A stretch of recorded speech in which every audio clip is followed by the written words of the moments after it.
Déjà, comme je l'avais dit, je pense, il n'y a pas très longtemps, on a toujours eu de bonnes relations, même avant 2018, même avant ce qui s'est passé euh, avant le mondial.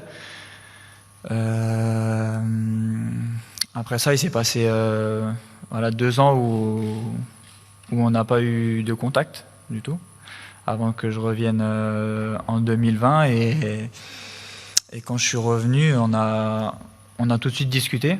On a tout de suite discuté avec le sélectionneur. Et, euh, et ça s'est très bien passé. C'est vrai que je savais pas vraiment à quoi m'attendre au départ, mais il y a eu une très bonne relation tout de suite. Et puis de sélection en sélection, c'est vrai que cette relation s'est vraiment améliorée. On a appris à mieux se connaître. Il me comprend mieux, il connaît mieux ma personnalité. Et c'est vrai qu'aujourd'hui, on est beaucoup plus proches. Bonsoir Adrien, Jean-François Pérez, Europe 1 ici. Petite question assez simple pour vous, et on en revient aujourd'hui. Est-ce que vous êtes déjà senti, depuis que vous êtes footballeur professionnel, aussi heureux, aussi épanoui sur un terrain, dans le groupe et dans la vie en général ces jours-ci? Merci. C'est vrai que je traverse une très bonne période footballistiquement parlant. Depuis plusieurs mois à la Juventus et puis là sur ce mondial. Je dirais que voilà, ça vient aussi avec le fait que j'ai grandi, que j'ai mûri, que mon football également a grandi aussi. Et donc je dirais que c'est sans doute la meilleure période que j'ai eue dans ma carrière. Bonjour Adrien, ici. Louis, ça Sport Plus Canal. À quel point c'est fatigant d'être sur le côté gauche avec Théo Hernandez et Kylian Mbappé à la fin d'un match? Et plus sérieusement, on a la sensation que physiquement, notamment depuis votre arrivée à la Juve, vous avez franchi des paliers. Dans quelle mesure ça impacte aujourd'hui la progression de votre jeu, cet aspect physique? Est-ce qu'il est primordial ou pas? Il est primordial parce que pour que je puisse vraiment utiliser tout mon potentiel, il faut que je sois vraiment bien physiquement. Et c'est ce que j'ai beaucoup travaillé depuis que je suis à la Juventus, depuis 4 saisons. Et c'est vrai que j'ai rapidement senti ce changement. Voilà, ça me permet d'être actif vraiment pendant 90 minutes, de pouvoir voilà, pas baisser de rythme ou très peu sur tout un match. Et c'est ce qui m'a fait évoluer aussi. Avant, j'avais parfois certains trous, on va dire, pendant plusieurs minutes. Et ce fait d'être très bien physiquement, voilà, m'aide aussi techniquement, et je peux voilà, exploiter mes qualités au mieux. Bonjour Adrien, Philippe Sansfourche pour RTL. J'imagine que tu lis un peu, que tu entends tout ce qui se dit, s'écrit sur toi depuis le début de cette Coupe du Monde. Est-ce que cette reconnaissance te fait du bien? Est-ce qu'elle te rend plus fort? Ou est-ce que ça glisse un peu sur toi, comme à une époque ça a pu être le cas, quand c'était au contraire des commentaires qui étaient un peu plus critiques? Il y a un peu des deux. J'essaye quand même de rester concentré sur mon football, sur la compétition, et de pas trop m'éparpiller. On sait que ça peut aller vite, donc d'un côté comme de l'autre, j'ai souvent vécu. Donc bien sûr, d'un côté, ça fait plaisir d'être reconnu. Mais voilà, comme je l'ai dit, il y a eu un moment où j'ai subi beaucoup de critiques. Et voilà, j'ai pas été abattu pour autant. Donc à l'inverse, je vais pas m'enflammer non plus. Mais c'est vrai que ça fait quand même plaisir. Oui. Bonjour Adrien, François Verdenay à l'équipe. Vous avez connu une brève expérience en Angleterre quand vous étiez jeune, à 13 ans. Qu'est-ce que vous en gardez? Est-ce que c'est un pays, on vous sait en fin de contrat, est-ce que c'est un pays où vous pourriez retourner? C'était une très bonne expérience, même si j'ai pas fait, j'ai même pas fait une année, un peu moins, mais je me suis très bien senti. J'ai beaucoup aimé l'atmosphère qu'il y avait autour du football. On sent que c'est vraiment autre chose que la France ou même que l'Italie. J'ai toujours dit que j'aimerais jouer en Angleterre dans ma carrière. Est-ce que ce sera à la fin de mon contrat à la Juventus? J'en sais rien, mais c'est vrai que j'ai cette envie-là, cet objectif-là d'évoluer en Première Ligue. Oui, bonjour. Grégory Schneider, Libération. L'équipe de France a mis 9 buts depuis le début du mondial. Il y en a 5 pour Mbappé, il y a 2 passes D, il y a une avant-dernière passe. Bon, il est là pour ça, on imagine, mais est-ce que c'est que positif ou est-ce que c'est pas quelque part un danger, cette dépendance offensive à un joueur certes exceptionnel, mais comment vous voyez ça? Non, nous on le prend comme quelque chose de positif, bien sûr. Lui est concentré sur ça. Nous, on fait aussi le maximum derrière lui pour pouvoir le mettre dans ces conditions-là. Non, pour moi, il n'y a pas de dépendance. C'est un joueur à très fort potentiel. Donc, voilà, on sait que les buts, ils vont venir de lui à 80-90%, et est capable d'accélérer, de faire des passes décisives. C'est notre arme principale. Donc, bien sûr, c'est important, mais on a aussi d'autres joueurs qui peuvent faire la différence, voilà, d'une autre manière. Mais bien sûr, on a une arme importante avec Kylian, et pourquoi s'en priver? On s'appuie dessus, bien sûr. Adrien, bonjour, Xavier Jourdon, Info Sport Plus Canal. Vous avez dit que vous étiez mieux physiquement, mais que vous aviez mûri dans votre jeu. C'est quoi la définition de la maturité du jeu d'Adrien Rabiot? C'est quoi? C'est dans quel secteur? Je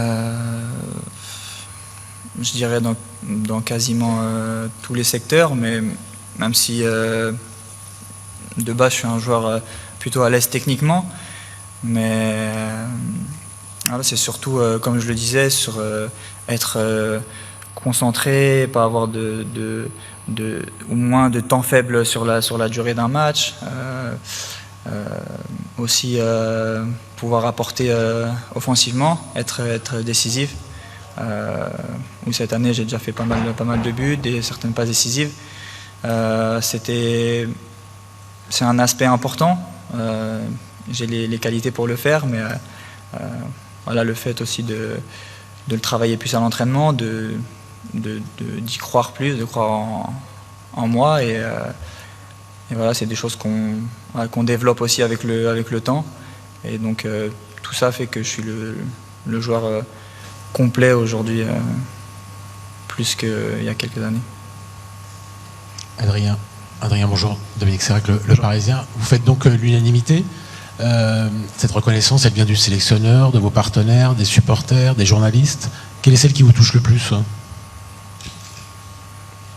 Qui me touche le plus,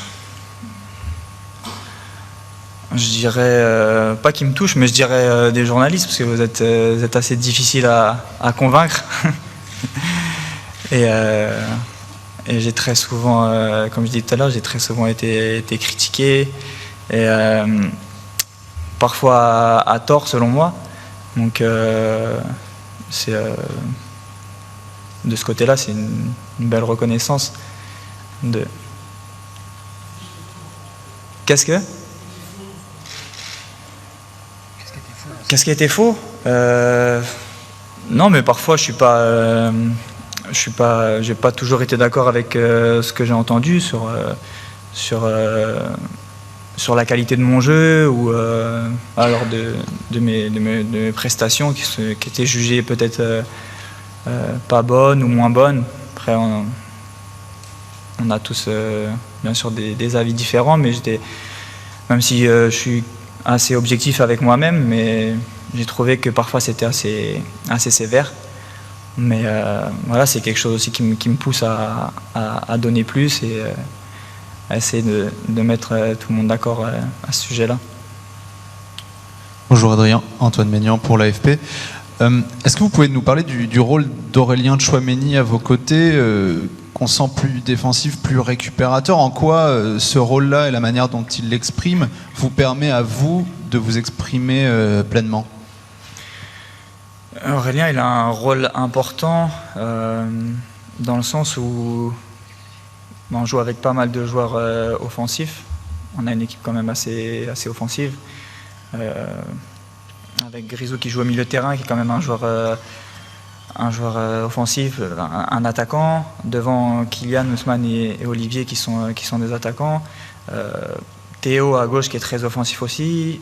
Moi, j'aime beaucoup me projeter également. Donc il a aussi voilà, ce rôle de joueur qui compense et qui doit voilà, colmater les brèches, récupérer les ballons. Il me donne la possibilité à moi de me projeter, même si voilà, je dois m'adapter aussi par rapport à Kylian, à Théo, mais pouvoir jouer comme j'aime le faire et pas seulement devoir défendre, récupérer des ballons comme un milieu de terrain, mais pouvoir me projeter, aller dans la surface. Et lui, il est là derrière nous pour assurer la couverture. Donc il a vraiment un rôle important dans ce milieu de terrain entre Antoine et moi.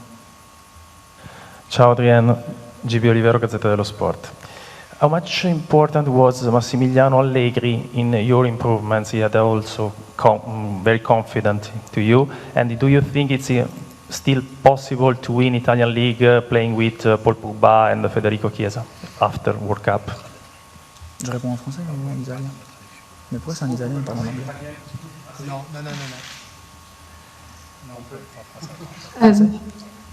Pensez-vous pouvoir gagner le Liga italien avec Paul Pogba?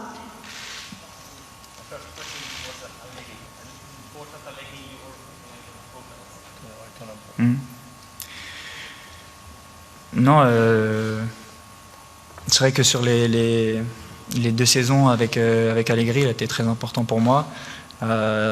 Il m'aide à développer mon jeu. C'était déjà lui qui voulait me faire venir à la Juventus l'année où je suis arrivé et que finalement il est parti et que Sarri est arrivé.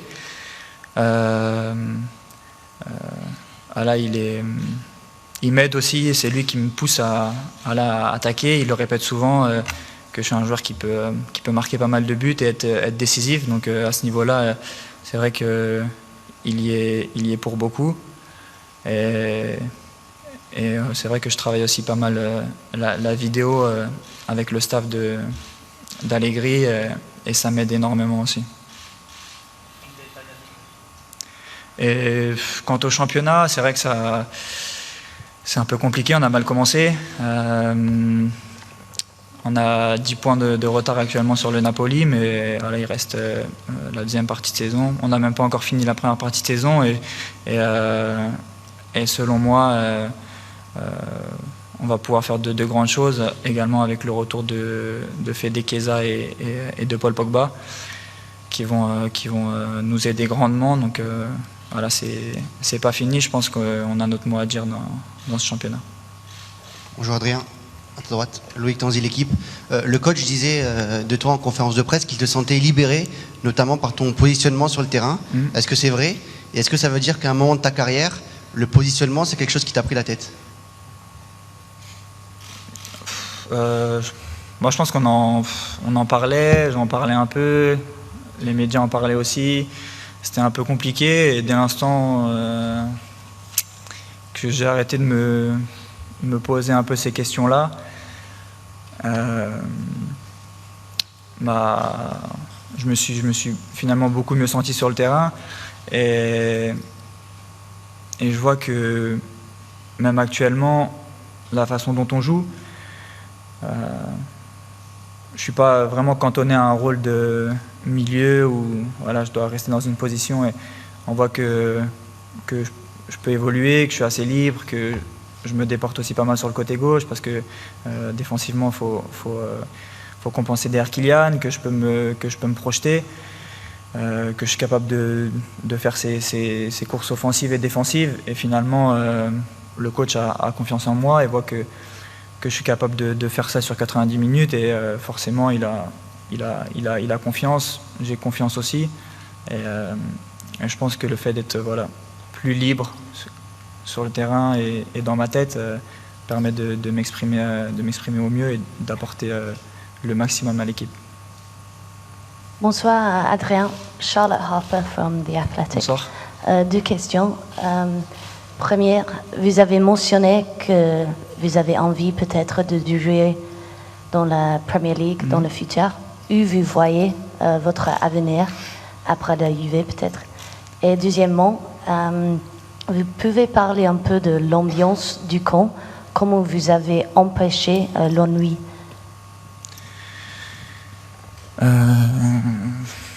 J'ai pas d'équipe favorite en Angleterre. Il n'y a pas vraiment d'équipe où je me dis j'aimerais forcément évoluer là-bas, mais c'est surtout le championnat, le niveau du championnat qui m'attire, la façon aussi de jouer dans ce championnat qui, je pense, correspond plus à mes qualités.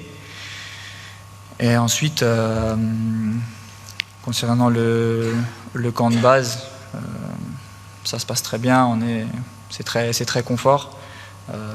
On a pas mal de choses pour s'occuper. On a une salle de jeu, ça joue beaucoup. On a la PlayStation, certains jouent aux cartes. Il y a un billard. Il y a la piscine aussi, on y va de temps en temps. Donc non, on a vraiment beaucoup de choses pour s'occuper, chacun à sa manière. Mais on est dans un très bel hôtel avec beaucoup de confort et c'est vrai que ça nous aide beaucoup. Bonjour Adrien. Nicolas, le gardien de Sud-Ouest. Que penses-tu un peu de cette équipe d'Angleterre et notamment d'un milieu qui se projette beaucoup et vite vers l'avant? Est-ce que toi déjà tu te dis qu'il va falloir être plus prudent entre guillemets, moins de projeter de fait de cette projection justement du milieu inverse un peu en miroir? Je pense que c'est une équipe qui a finalement un peu les mêmes caractéristiques que nous, à savoir qu'ils ont des joueurs très rapides sur les côtés, qui peuvent avoir des latéraux assez offensifs, des milieux de terrain qui peuvent se projeter. Donc à ce niveau-là, on est assez similaires. Après, je ne suis pas sûr qu'il faille se dire qu'on doit faire moins et faire attention à eux. Je pense qu'ils vont aussi être très prudents parce qu'on a la possibilité de les mettre en difficulté. Donc je pense que ce sera un match ouvert avec beaucoup de potentiel. 2 équipes qui savent contrer, aller très rapidement de l'avant. Mais je pense que ce qui peut faire la différence aussi, surtout sur des matchs aussi importants, c'est les coups de pied arrêtés. On sait qu'ils sont très bons. On a des armes aussi, mais il faudra être vigilant pour ne pas faire les erreurs qu'on a pu faire, par exemple contre le Danemark sur corner ou sur coup franc où ils peuvent être très dangereux. Bonsoir Adrien, Babacar Ndaoufay du groupe Immédiat au Sénégal. Justement, je voudrais rester sur cet entrejeu-là, le milieu. Vous composez un trio qui n'a pas joué régulièrement depuis longtemps avec Tchouaméni et Griezmann. C'est un trio assez récent. Comment vous partagez les tâches et vous devez faire face à un autre trident qui est très performant depuis le début de la Coupe du Monde. celui de l'Angleterre, avec Bellingham, Rice et Henderson. Est-ce que vous pensez justement que la clé de ce match-là résidera justement dans ce combat au milieu? On n'a pas évolué beaucoup ensemble, ni avec Antoine qui jouait dans ce positionnement-là, mais depuis les débuts de la compétition, on se trouve très bien. Je trouve qu'on est vraiment complémentaires. Et même en ayant très peu joué ensemble avant la Coupe du Monde, je trouve que c'est vraiment satisfaisant. Et sur le milieu de l'Angleterre, comme je l'ai dit, ils ont un peu les mêmes caractéristiques que nous. On a été très performants au milieu, ils sont aussi performants, ils ont des joueurs qui peuvent se projeter. Ils ont Declan Rice qui ressemble plus à un joueur comme Tchouaméni. Et voilà, ils ont des armes importantes, c'est vrai, mais voilà, on n'est pas inférieur et c'est sûr que la bataille du milieu de terrain sera importante. Bonjour Adrien, Hugo Delon du journal L'Équipe. Tu évoquais tout à l'heure ton rapport avec Didier Deschamps qui a évolué tout au long de ces derniers mois, de ces dernières années. Plus globalement, depuis ta première sélection en 2016, avec les joueurs, comment Deschamps a évolué précisément, pas nécessairement qu'avec toi, mais de manière générale? Est-ce qu'il est plus strict? Est-ce qu'au contraire il est plus ouvert? Est-ce qu'il est plus libéré? C'est ma première question. Et ma deuxième question est plus anecdotique, c'était une compétition que tu as jouée en équipe du PSG Jeune. C'était en 2012, la Alcas Cup, à Doha précisément, avec Mike, avec Coman, avec... il y avait également des joueurs qui sont pris en équipe de France, bref, beaucoup de monde. Est-ce que déjà à l'époque, il y a 10 ans donc, tu étais déjà projeté sur une Coupe du Monde au Qatar? Merci. Sur cette compétition, sur la Alcas Cup, c'était en 2012, on était venu jouer ici avec Laurent Bonadei à l'époque, qui est maintenant avec Hervé Renard. On avait gagné en finale contre la Juventus de Turin et j'avais dit à l'époque déjà que c'était un objectif de venir jouer la Coupe du Monde ici au Qatar. Donc de ce point de vue-là, ça s'est réalisé. Et déjà, on avait déjà Kingsley, il y avait Presnel aussi qui était là, Mike, déjà des joueurs de qualité, et j'en garde un très bon souvenir. Et voilà, ça serait un beau clin d'œil 10 ans après de réussir quelque chose de grand avec l'équipe de France ici.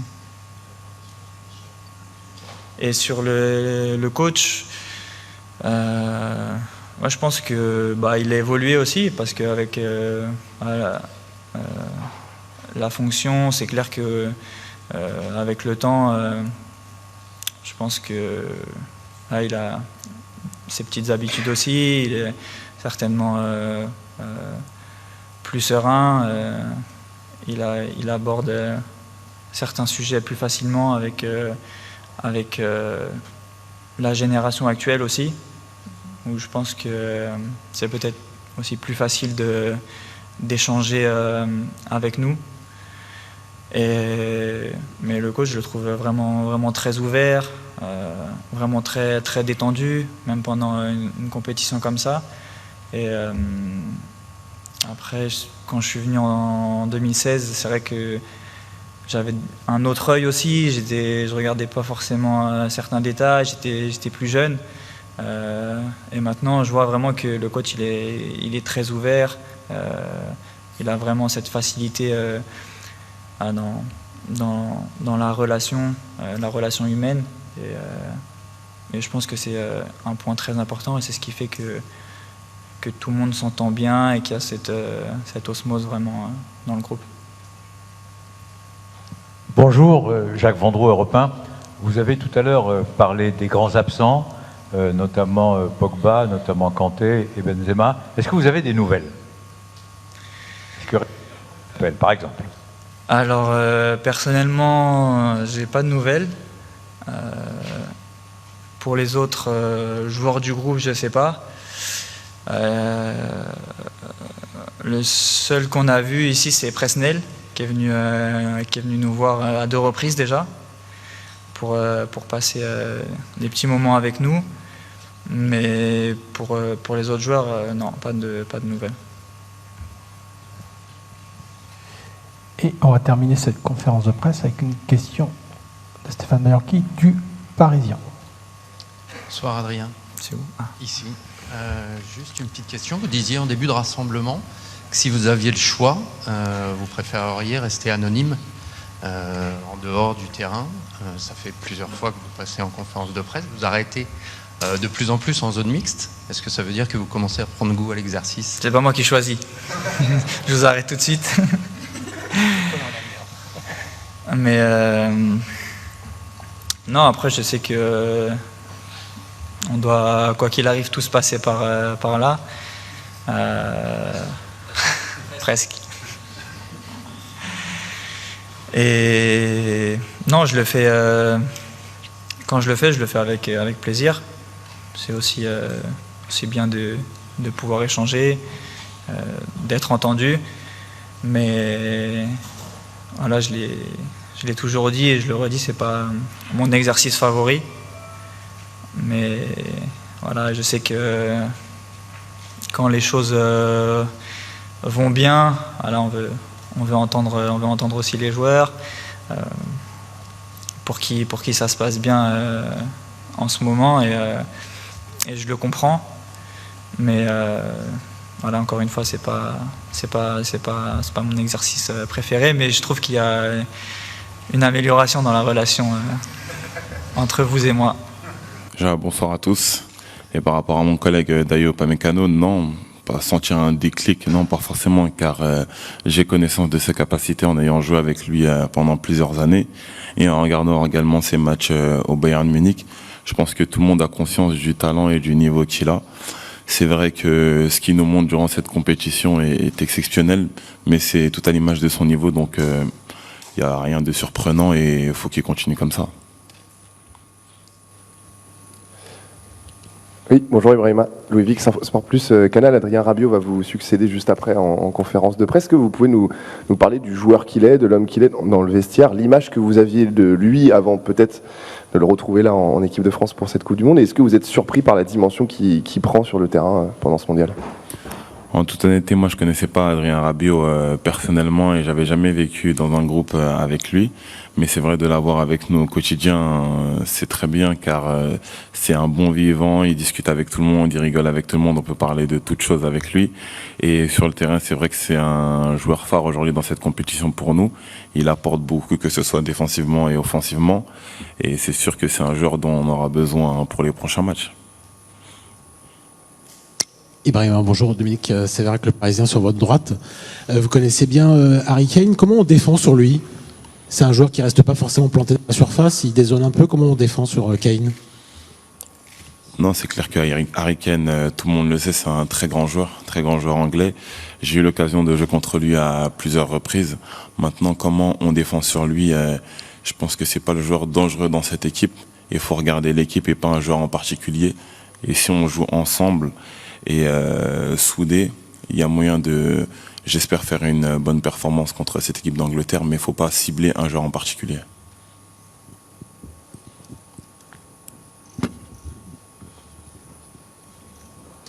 Bonjour, Nicolas Le Gardien de Sud-Ouest. Ça fait maintenant 2 ans que tu es en Première Ligue. Qu'est-ce que ça t'a apporté? Qu'est-ce que c'est différent, le foot anglais, par rapport à ce que tu connaissais à Leipzig? C'est clair que le foot anglais, ce qui m'a apporté, c'est une concentration beaucoup plus importante, car les matchs sont d'une intensité assez exceptionnelle. Et la concentration, on doit l'avoir jusqu'à la dernière minute, car une erreur, c'est pas pour comparer avec la Bundesliga, mais quelques erreurs en Bundesliga, tu vas pas forcément l'écouter, mais en Angleterre, tu les payes cash. Et je pense que c'est ça, et l'agressivité et le physique, et que chaque équipe peut être dangereuse, qu'elle soit dans les premières places du tableau ou en dernière position. Chaque équipe est dangereuse et il faut être concentré chaque week-end, et chaque match est très important et très difficile. Et c'est ce que ça m'a apporté, la Première Ligue. Bonjour Ibrahima, Alexandre Carré pour Beansport. Kylian Mbappé était absent hier de l'entraînement, ça a fait beaucoup parler, notamment du côté anglais également. Est-ce que vous avez des nouvelles rassurantes à nous donner à son sujet? Bien sûr, non, bien sûr que j'ai des nouvelles rassurantes. Après, nous, ça n'a pas beaucoup parlé auprès de nous, mais aujourd'hui, pour les joueurs qui avaient joué, c'était une petite séance récup J+1 comme la veille, on était avec les familles, on a eu un jour off. Et je pense que c'est avec le groupe ou avec le coach, il a décidé de rester en salle, mais rien d'inquiétant. Donc non, il n'y a pas une polémique à avoir là-dessus. Bonjour Ibrahima, Xavier Giraudon, Infosport Plus Canal. Beaucoup de questions dans la conférence de presse anglaise sur Kylian Mbappé et Kyle Walker. Qu'est-ce que vous pouvez nous dire de lui?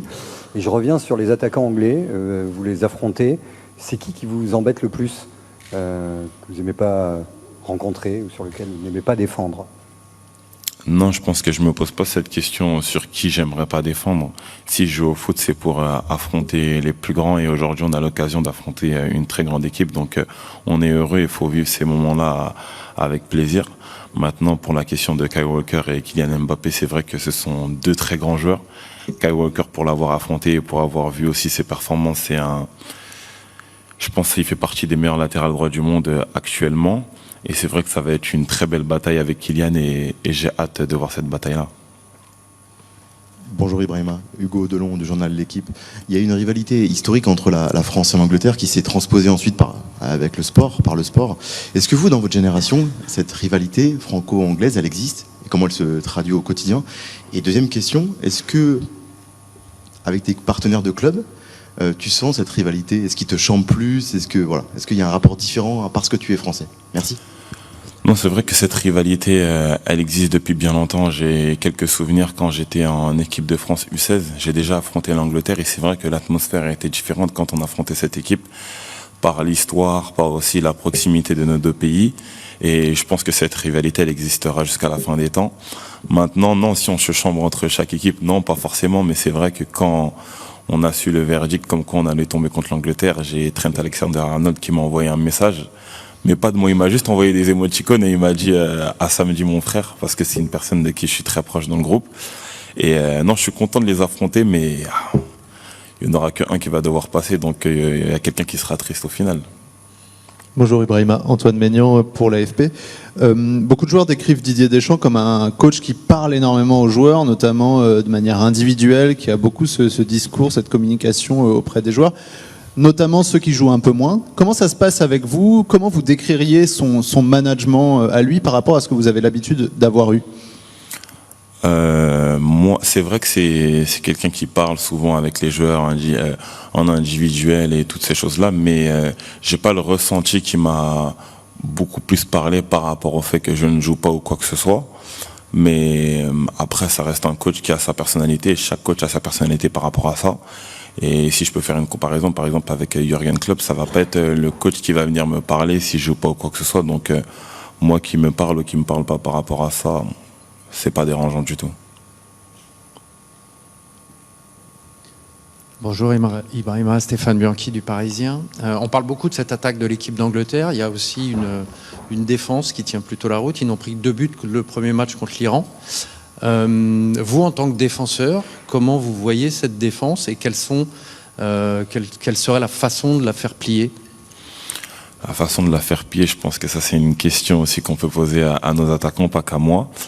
Mais après, encore une fois, le football, ça ne joue pas à 1, à 2, à 4. C'est l'ensemble de l'équipe. Donc, si je dois miser sur quelque chose de leur défense, il faut parler du collectif. Comment les embêter collectivement et pas par rapport seulement à leur défense. Car s'ils sont en bloc et ils sont ensemble, c'est que ça va être beaucoup plus compliqué. Mais il faut parler de l'équipe et je pense que ça, c'est le travail du coach de nous montrer certaines choses que nous, on ne voit pas car nous sommes sur le terrain. Et avec toutes les consignes qu'il nous donnera, on essaiera de les appliquer pour essayer de les embêter un petit peu sur le terrain. Bonjour. Comment jugez-vous l'exploit du Maroc hier? Et deuxième question, vous avez affronté la Tunisie. Quel est le joueur tunisien qui vous impressionne? Merci. Par rapport à la qualification du Maroc, non, franchement, félicitations à eux. Je pense qu'on peut leur dire félicitations, c'est un exploit. Ça faisait longtemps qu'une équipe africaine n'était pas arrivée à ce stade de la compétition. Maintenant, s'ils en sont arrivés là, c'est qu'ils le méritent, donc on ne peut pas faire 1000 débats là-dessus, et je leur souhaite tout le meilleur pour la suite de cette compétition. Et par rapport à la Tunisie, je n'ai pas de nom en particulier, mais je vais parler de Nader Gandri, car c'est quelqu'un que je connais personnellement. Et contre nous, il a fait une très belle performance et j'étais content pour lui. Oui, bonjour, Grégory Schneider, Libération. Quel bilan vous faites du comportement de l'équipe sur les coups de pied arrêtés offensifs et défensifs depuis le début de la compétition? Défensif, c'est vrai que il y a eu un match où il y a eu une mauvaise entente et on n'a pas suivi les consignes qui nous avaient été données. On a pris un but, malheureusement. Mais il vaut mieux que ça arrive à ce moment-là qu'à un moment décisif pour nous. Donc on a appris de nos erreurs et je trouve que depuis ça va beaucoup mieux défensivement. Maintenant, offensivement, on joue contre des équipes qui sont fortes défensivement, donc c'est pas facile de marquer. Mais on va continuer, persévérer et j'espère qu'on mettra des buts soit sur coup de pied arrêté ou dans le jeu. Angus Scott from ITV Sport in England. Can I ask what you see as England's biggest threat to you? Qu'est-ce que c'est la plus grande faiblesse de l'équipe d'Angleterre, la plus grande menace? Ça, j'en ai aucune idée. En toute honnêteté, même si je savais, je l'aurais pas dit ici. Je pense que je peux pas partager certaines informations qui doivent être confidentielles pour nous, mais j'en ai aucune idée. Et je pense que si vous posez cette question-là à certains joueurs anglais, quelle est notre faiblesse, je pense également que ce sera difficile de répondre à cette question des deux camps.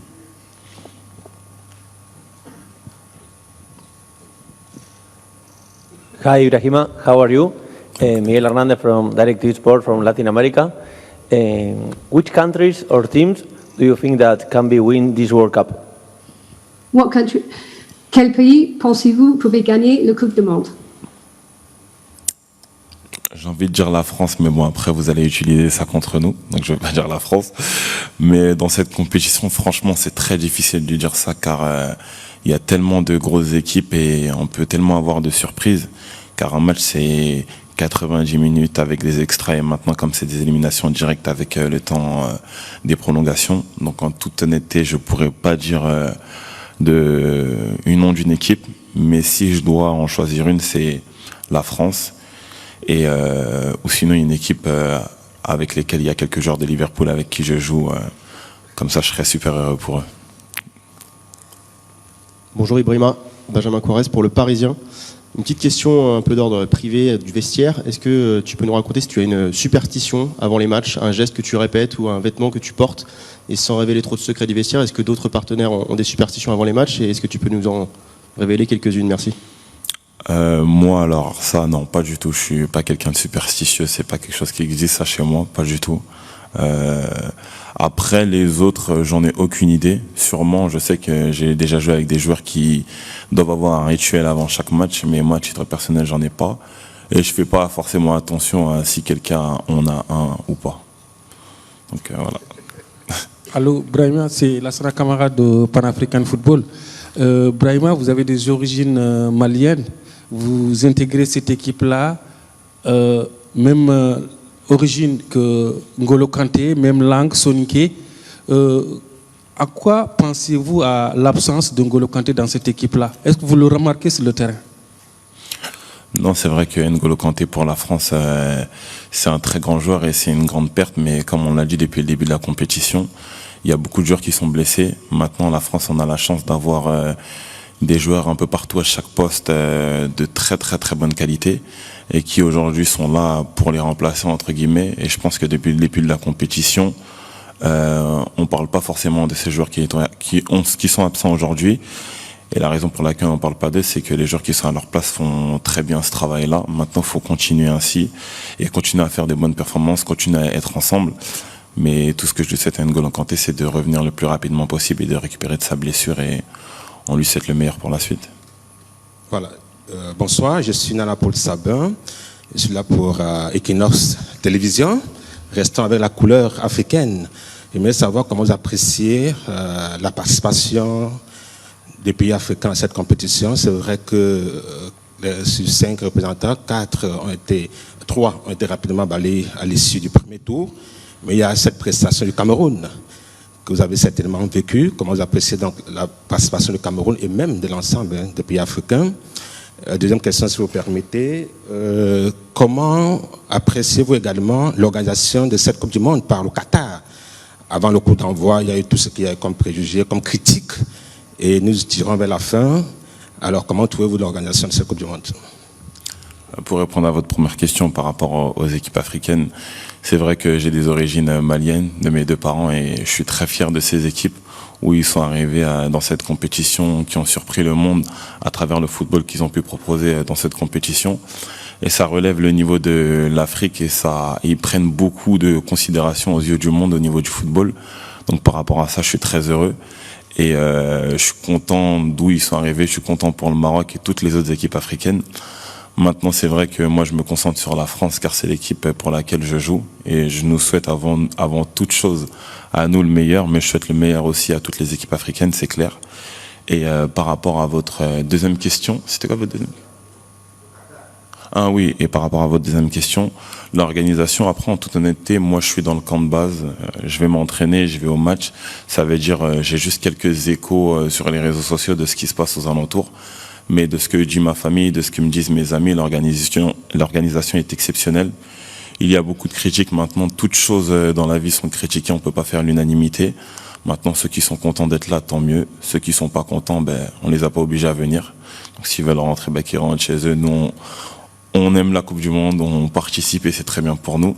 Maintenant, c'est que la première, donc j'ai pas pu voir l'organisation des autres. Mais de ce que j'ai vu, je suis très content de comment ça se passe et tout le monde est content. Donc faut les féliciter, le pays du Qatar, pour cette organisation.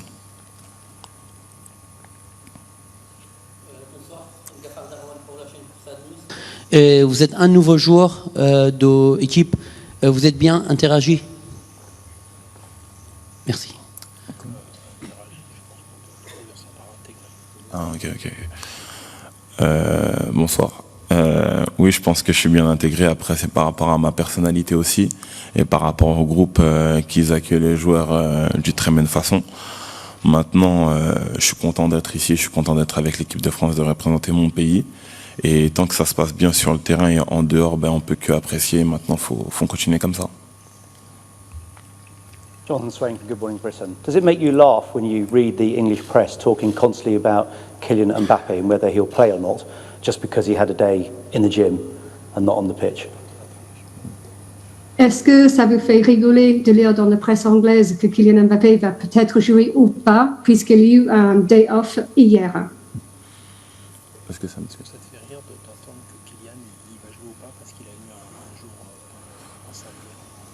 Non, ça me fait rire ou pas du tout. Non. Je sais pas ce qu'il y a de drôle dans ça, mais non. Maintenant, Kylian Mbappé, il a préféré rester en salle et on compte sur lui comme sur chaque joueur qu'on a dans le groupe, les 24 joueurs qu'on est, à être présents. D'autres vont être titulaires, d'autres non. Mais il va falloir être prêt pour ce match car on ne sait pas ce qui peut se passer durant le match ou durant les entraînements qui vont arriver. Mais il faut que tout le monde soit en bonne santé pour affronter cette équipe d'Angleterre qui est une très bonne et très grosse équipe. Et on va prendre une dernière question avec Baptiste Després du Figaro. Bonsoir Ibrahima. Sur le Kylian justement, à l'entraînement, en quoi il t'impressionne? Toi en tant que défenseur, est-ce qu'il y a des gestes ou des fulgurances où tu dis ah oui là quand même, c'est costaud, et comment tu ferais pour défendre sur lui? J'avoue, cette question elle est un peu compliquée, comment je vais faire pour défendre sur lui. Je pense que c'est vrai que Kylian il est impressionnant et après c'est pas quelque chose qui me surprend parce que ça fait des années qu'il monte ce niveau et d'année en année il évolue et il devient encore meilleur. Et franchement, en toute honnêteté, je sais pas à quel niveau il va s'arrêter et quel niveau il va atteindre. Et maintenant, ce qui est impressionnant, c'est sa vitesse d'exécution, sa puissance, sa sérénité, sa technique et sa vitesse surtout. Donc maintenant, on a la chance de l'avoir dans notre équipe et pas contre nous. Et j'espère qu'il va nous faire encore du bien comme il l'a fait jusqu'à présent dans cette compétition et dans le futur également.